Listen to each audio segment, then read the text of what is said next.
We've been going through the book of James, and we'd like to be able to share. The reason why we're going through this is because James is a very good book to serve as a guideline for authentic and practical Christian living.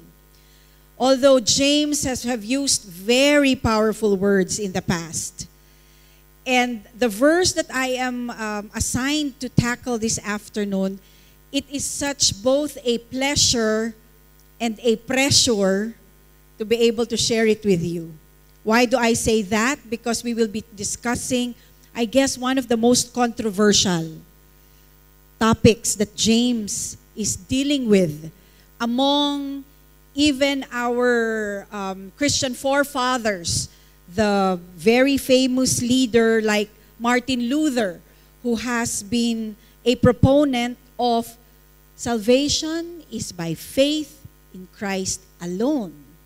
And if you go through this chapter, this specific portion in the book of James, it has indeed fueled a lot of controversy. I would like you to turn your Bibles to James chapter 2, verse 14 to 26.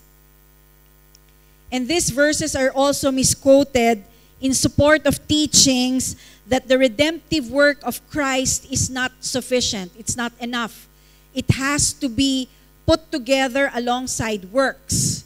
So ito po yung pag-uusapan natin ngayong hapon. I have entitled our conversation, Sola Fide. Pero may question mark po sa dulo.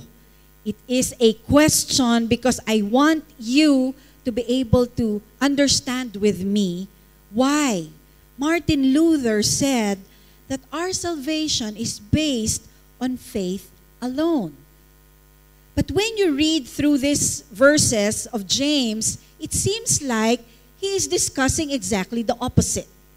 That is why these verses, the following texts that we are going to talk about, our conversation will deal about something that is not only controversial, but also we can say questionable. Why? Because faith is the very essence of our Christianity, right? Lahat ng ating ginagawa, lahat ng ating pinaniniwalaan is all dependent on the faith that we have. Agree with me? So, therefore, since that is the very key, it is no wonder that time and again, it has come under fire. So, join me, starting with verse 14, where James starts by asking us two questions. The first being, what good is it, dear brothers and sisters, if you say that you have faith but don't show it by your actions? So it is very clear that the presence of faith or the absence of which is not the point of contention here. Faith is present. Remember, kanino isinusulat ni James ang sulat na ito? It's for the Jews. It's for his fellow Jews. Lahat sila mananampalataya. All of them are supposedly believers. So all of them supposedly have faith. So it is not a question, may pananampalataya ba sila o wala? Naniniwala ba sila o hindi? That is not what James wants to talk about. What James is talking about here is, the question is posted in such a way, what good is it? What is the value? Some translations would say, what profit do you gain? Because pretty much like the Jews, tayo din, may pananampalataya na tayo. Right? So that's the beginning ground. Faith is present. Faith, the faith that is in question here is not whether you have it or not, but it is the value of your faith. We know diamond, right? Alam natin ang diamond. Sa Pilipinas, meron tayong tinatawag na brilyante at diamante. Ang diamante daw are those rough na hindi masyadong polished. Therefore, because it is of low quality, that diamond is cheaper, of lower value. As compared to ang brilyante, which, as the name dictates, is supposedly brighter, shinier, lesser impurities, therefore, it is of more value. So that is what James is trying to discuss with us here. If you say that you have faith, so he's saying that sinasabi mo. So it is an iffy kind of faith. Is it genuine? Is it valid? James is saying here that sabi mo may faith ka. Pero sinabi mo lang yan. What is the value of the faith that you are saying if you do not show it by your actions? What actions is James saying here? Hindi niya nilitan niya. But we can just surmise, based on the past conversations that we have, ano yung sinasabi ni James na actions? Steadfastness during trials, purity in life, like for example, we talked about temptations, right? So I guess these are the actions that James is talking about. How is your action compared to the value of your faith? Nabibigyan daw ng kahalagahan, the value, that value is given to our faith by what? By your actions. That is why the value of our faith is substantiated by action more than proclamation. Further, James desires to teach us that our faith becomes of value, may halaga, if it is backed up by our action. Not only if we say it. Because in the previous verse, ano yung sabi niya? If you say, they are proclaiming their faith. The Jews were speaking of their faith. But James moves on to the next question, which is this. Can that kind of faith save anyone? So therefore, what we discussed earlier is in support. Sinasabi na niya, it is not faith that is in question. What we are talking about is what kind of faith do you have? What is the value of that faith that you have?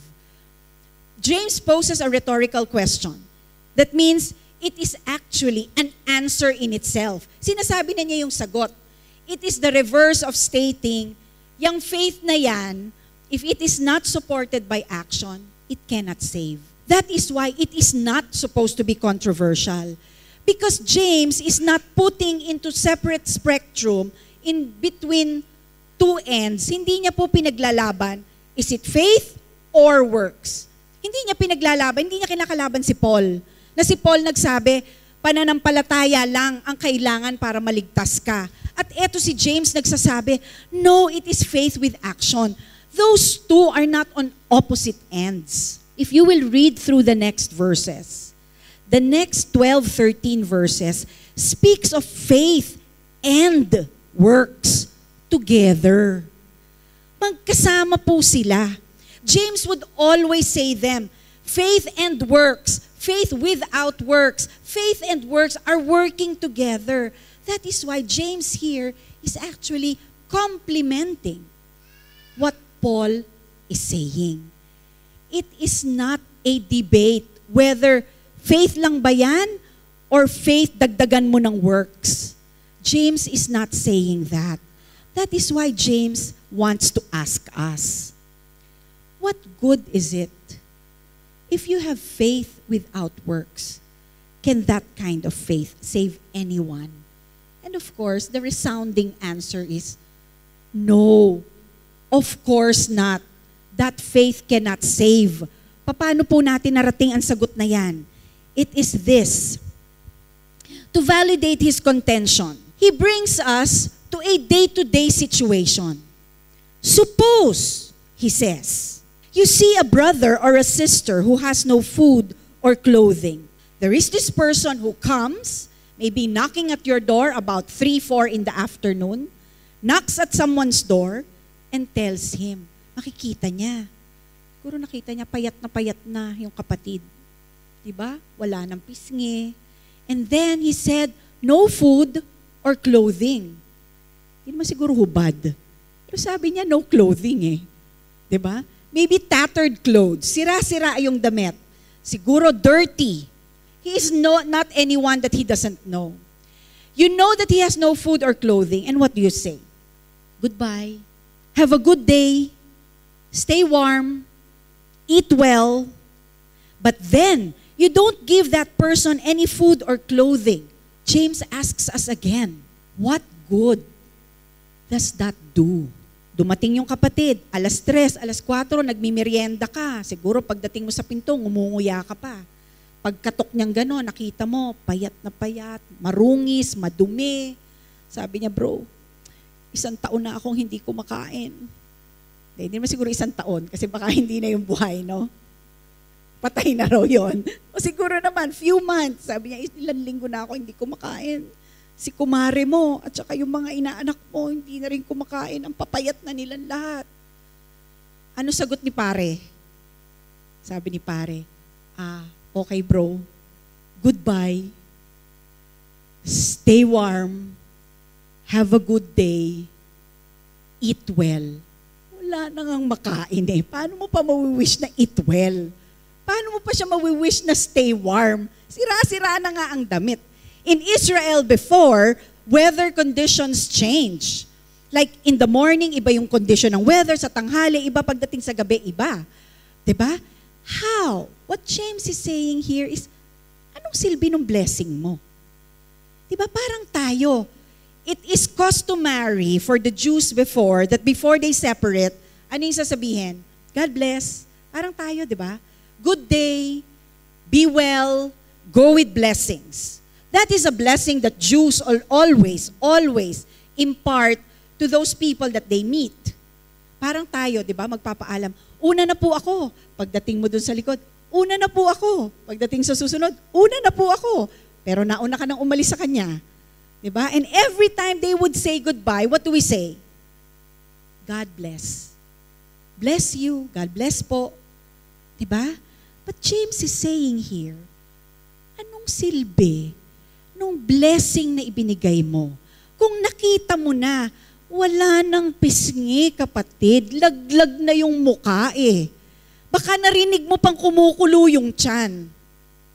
That blessing, di ba sabi nila, if you're hungry, your brain also doesn't function well. Right? So what good is that cheer? What good is that blessing? He cannot understand that anymore. Because he is hungry. Hindi na niya naiintindihan. Eat well, stay warm. Sa halip na binibless mo yung tao, baka na-feel insulted pa siya eh. So James is saying here, what good is that blessing if it is not supported with good action? That is why, what does that do? No good. He makes a conclusion after that statement, after that example. He makes a conclusion and supports his earlier statement and says, so you see, faith by itself isn't enough unless it produces good deeds. It is dead and useless. For the first time, James identifies the kind of faith na pinag-uusapan natin earlier. For the first time now, he now identifies, ano pangalan ng faith na yon na walang action? Ang sabi niya, it is dead and useless. What is he saying here? Yes, faith is okay. Dapat talaga may pananampalataya, di ba? Dapat may faith. But James is saying here, it is not enough. Faith is good, but it is not sufficient. Faith is a must to have, but it is not sufficient. What the man who was giving the greetings may be true.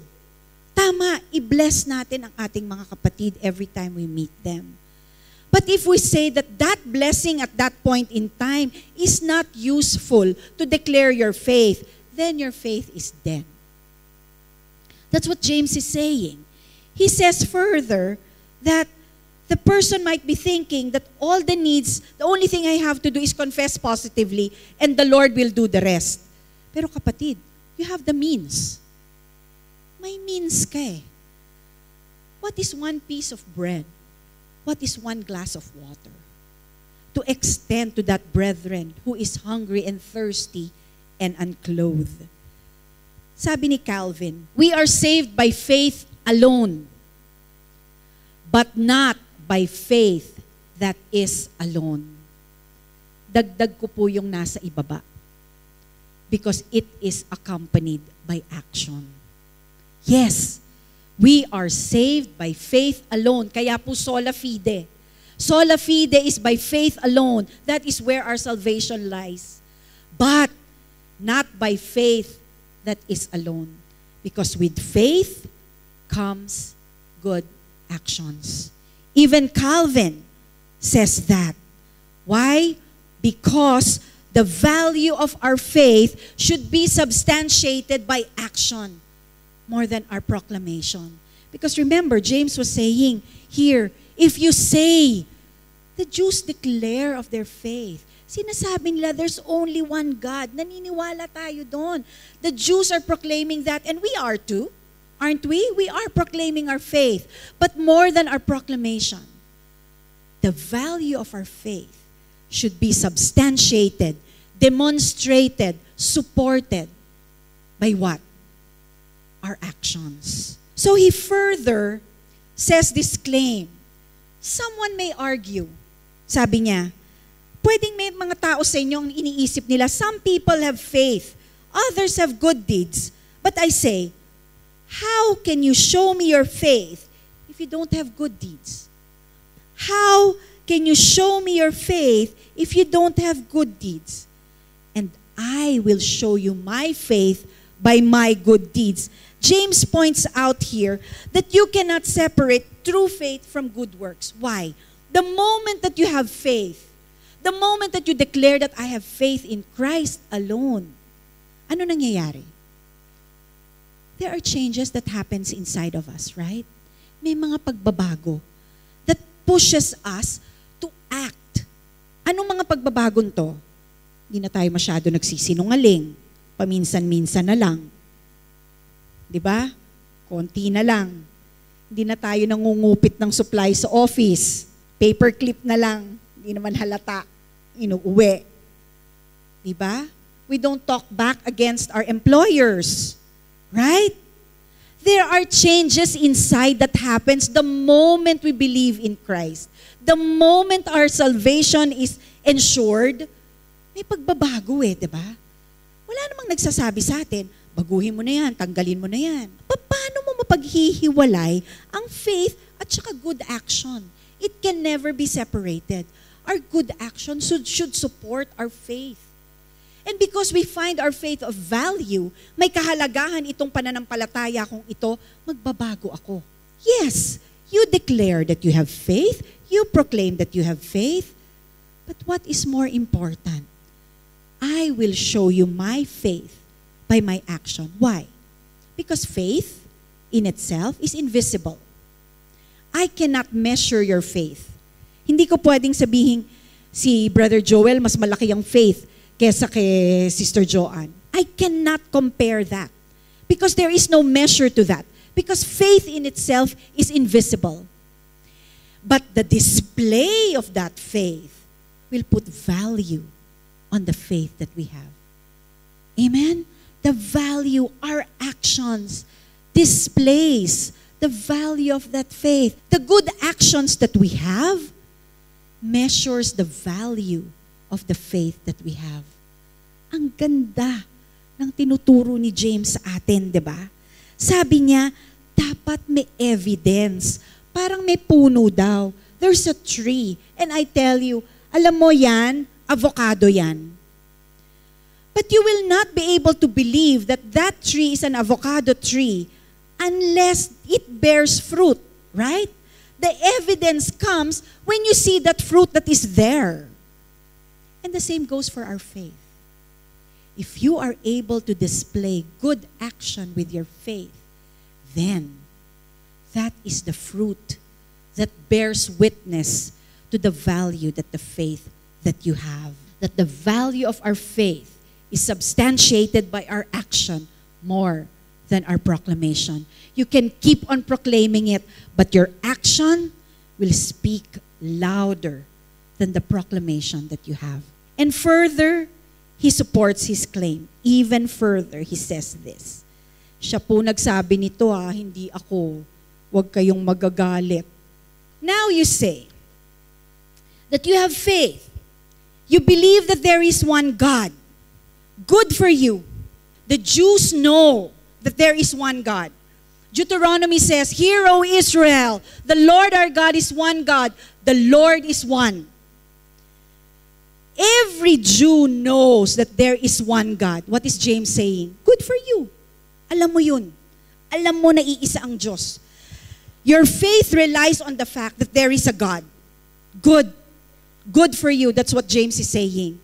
But he continues to say something else. What did James say? Even the demons believe. Wow. Parang sinasabi niya, naniniwala ka na iisa ang Diyos? Anong silbi nun? Kahit demonyo, alam yun eh. If you will look at the New Testament stories of the encounter of Christ with every possessed, every ill individual. Remember that possessed girl na legion, di ba? Ang daming demonyo ang naka-possess sa kanya. Ano sabi ng mga demons? Jesus, Son of God. Kilala nila. The demons know Him.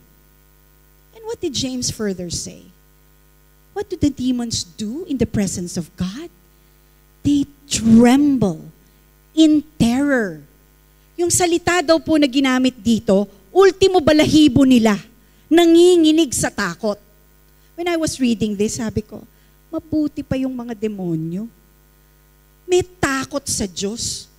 If you read on the articles today in the news, how people are killed, how people are murdered, how children are abused, wala na pong takot ang tao sa Diyos. And what did James say? How foolish. If that is the faith that you're relying on, if you are relying upon the fact that you know that there is one God, kahit demonyo alam yun. Anong kaibahan?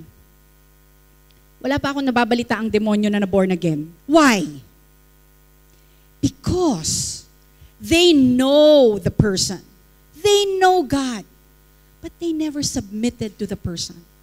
They never submitted to God. And that made all the difference. That's why James is saying, how foolish.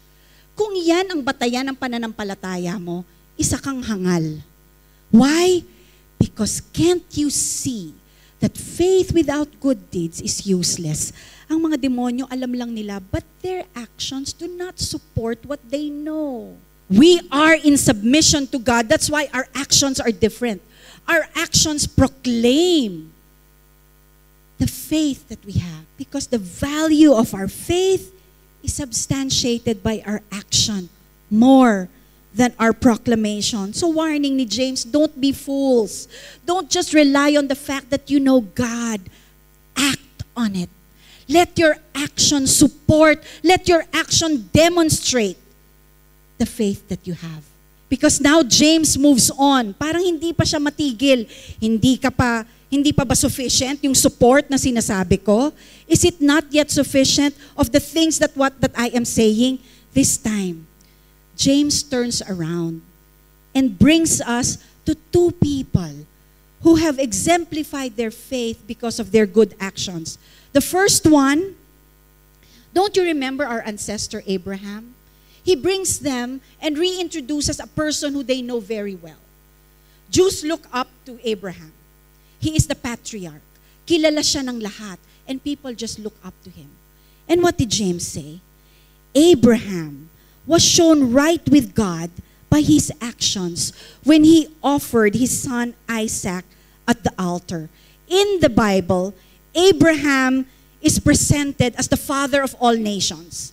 If you will look and read from Genesis chapter 15, where God met up with Abram. Abram pa siya nun, hindi pa siya Abraham.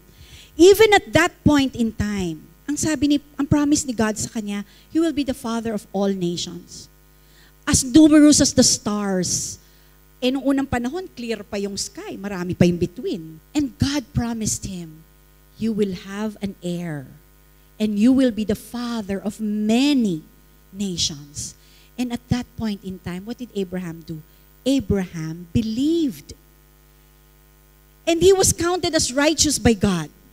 Fast forward, 7 chapters later, in Genesis 22, here is Abraham. From Genesis chapter 15 to 22, mababasa po ninyo, was Abraham's faith perfect? No. We know that time and again, he faltered. One time na nasa Egypt sila, sa takot niya na baka patayin sila, ano sinabi niya? Si Sarah po, kapatid ko yan. Diba? Time and again, during that journey, there was a time that he didn't like to leave because he thought that was his promised land already when it was clear that God was directing him to go elsewhere. Your faith does not have to be perfect. What is important is that it is completed. So from Genesis chapter 15 to Genesis chapter 22, this is what James is depicting. He is saying, wasn't our forefather Abraham counted as righteous? Why? Because he was willing to sacrifice the very son that God promised him. Kahit mawala na siya ng anak, dahil inuutos sa kanya ng Panginoon, magtitiwala ako, Lord. His action substantiated the value of his faith. He placed God above all else. And because of that, Abraham is even written in Hebrews 11 as one of the fortresses, the anchors of our faith. His faith was counted to him as worthy to be mentioned throughout generation. Pero sabi siguro ng Israelites, or sabi rin natin, si Abraham naman yun. Diba? He's been blessed and favored by God. So para to level the playing field, Rahab, the prostitute, is another, sabi niya, example. Wawan mo si Rahab, no? Parang apelyido niya, prostitute. Hi, kamusta ka? Anong pangalan mo? Rahab, the prostitute. Throughout the Bible, that is the name that is given to her. Why? To insult her? No. To be able to show us the grace and mercy that God has in our lives. And to really put the contrast between Abraham, a man, and an Israelite, a Jew, and Rahab, who is a woman, a Gentile, and a prostitute as that. Why did James mention her? Anong sabi niya? She was shown right to be with God by her actions when she hid the messengers and sent them safely away by a different road. If you will read the story of Rahab in Joshua, malalaman natin doon, Rahab was willing to be killed for committing treason. Why? Because sinabi niya doon the God that you serve, I know Him. We have heard a lot about Him. I know that He parted the Red Sea. I know that He is the creator of heaven and earth. And because of that, Rahab's faith, yung paniniwala niya sa Diyos, she put it into action. Anong sabi niya doon sa mga spies? I will keep you. But remember your servant when you succumb, when you conquer this land. So what did she do? Sinabi niya doon sa mga soldiers na dumating sa bahay niya, ay, opo, nagpunta po sila dito, pero doon po sila nagdaan. But the Israelites went the other way. Rahab showed her action. She substantiated the knowledge that she had of God by protecting His very people. That is why James counted her to be worthy to be mentioned. Abraham was counted righteous because of the acts that he did. And here is a Gentile, a sinner, a woman. What did she say? What did he say? She was also counted worthy, righteous before God. For the Lord your God in heaven and in earth below, Rahab said, I know Him. That is why she acted upon that faith that she had. James concludes his support and says, just as the body is dead without breath, so also is faith dead without good works. James ends his section on faith and deeds by repeating that faith without good works is what? Dead. Ano po nangyayari sa patay? Hindi yan humihinga. Diba? Ang unang gagawin nila, papakinggan nila, humihinga ba? May heartbeat ba? May motion ba? May movement ba? Wala. A dead body? James is so wise to put it very simply. A dead body does not act. There's no action there. There's no movement there. There's no declaration there. Hindi na yan nagsasalita, hindi humihinga, hindi kumikilos. And isn't that so powerful? That when James is saying, ang faith mo, ang faith natin daw, pag walang action, katulad lang nung katawan na patay. It is of no use. It is useless without good works.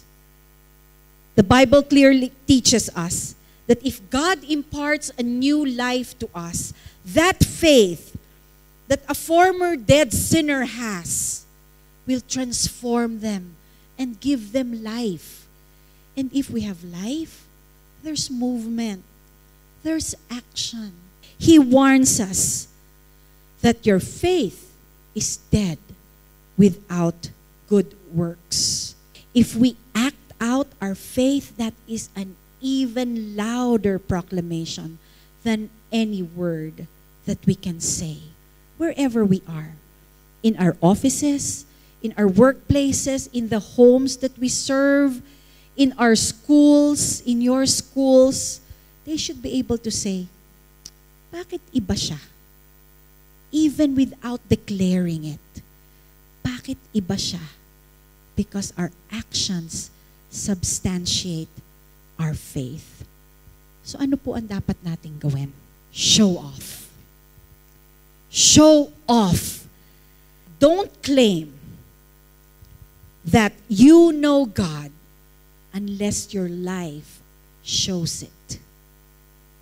Show off, mga kapatid. Show forth the fruits and the gifts that God has showered upon us. Why? Because alongside that faith, may kasama po siyang regalo. May value yung faith natin. And the value of that faith will only be there if we show forth that faith that we have. Sola fide? Yes. We are saved by faith in Christ alone. But the value of that faith can only be seen through our action more than our proclamation.